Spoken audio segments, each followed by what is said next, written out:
కవిత వ్యాఖ్యలకు CM Revanth Reddy counter ఇచ్చారు. 1,00,000 కోట్లు దోచుకున్న వ్యక్తి ఇంట్లో కలహాలు మొదలయ్యాయని సీఎం రేవంత్ రెడ్డి అన్నారు.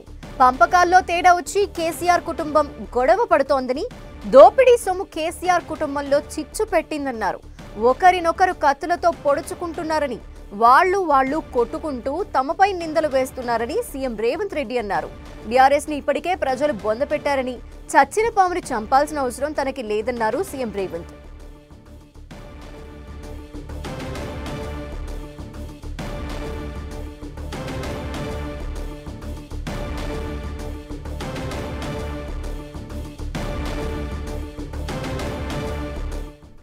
బీఆర్ఎస్ నేతల వెనకాల తానున్నానని ఆరోపణలు చేస్తున్నారని, కుటుంబ పంచాయతీలోకి తమని లాగవద్దంటూ రేవంత్ రెడ్డి అన్నారు.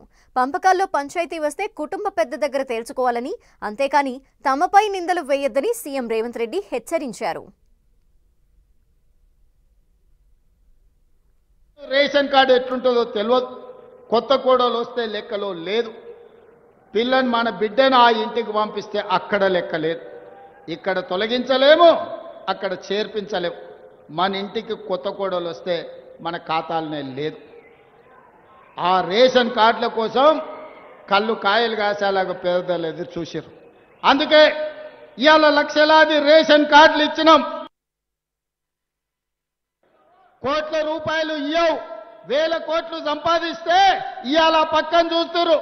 110 నెలల అధికారంలో ఉండి నెలకు 1,000 కోట్లు తగ్గకుండా 1,00,000 కోట్ల పైన దోసుకున్న ఆయన పిల్లలు కత్తులతో పొడుచుకుంటారు. ఒకరొకరు పంపకాల తేడా వచ్చి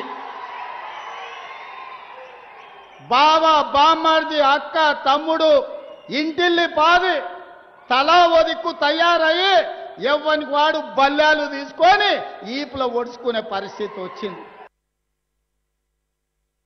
మేమేదో ఆన్లైన్ కాలు ఉన్నాం, మేమేదో ఈ లైన్ కాలు ఉన్నామని నేను ఒక మాట చెప్పదలుచుకునే, ఎక్కువ చెప్పదలుచుకోలే. కానీ 2023 డిసెంబర్లోనే ఆ కాల నాగును మీరు కట్టెతో కొట్టి చంపిరు.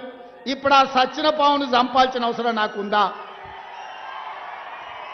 బీఆర్ఎస్ అనే పామును, ఇది కాలకూట విషం ఉన్నది, ఇది ప్రజలను దోసుకునే అనకొండ అని 4 కోట్ల ప్రజలు డిసెంబర్ 3 తారీఖు నాడు బండరాయితోని మోది ఆ కాలకూట విషమున్న కాల నాగును ఆయల్లనే తెలంగాణ ప్రజలు బొందబెట్టిరు, మాడ వలగొట్టిరు. ఇక సచ్చిన పావుని ఇవాళ నేను చంపాల్సిన అవసరం ఉన్నదే? మీ పంపకాలలో పంచాయతీ వస్తే కుటుంబ పెద్ద దగ్గర కూర్చోండి, తెగకపోతే కుల పెద్ద దగ్గరకు పోండి, అక్కడ కూడా తెగకపోతే మంత్రగాని దగ్గరకు పోండి. ఎందుకంటే ఏ పంచాయతీ తెగకపోతే మంత్రగాని దగ్గర పోయి కూర్చుంటారు. పోయి నన్ను మంత్రగాన్ని చూసుకొని మీ పంచాయతీ తెంచుకోరు. అంతే తప్ప మమ్మల్ని లాగకండి. మీ కుటుంబ పంచాయతీల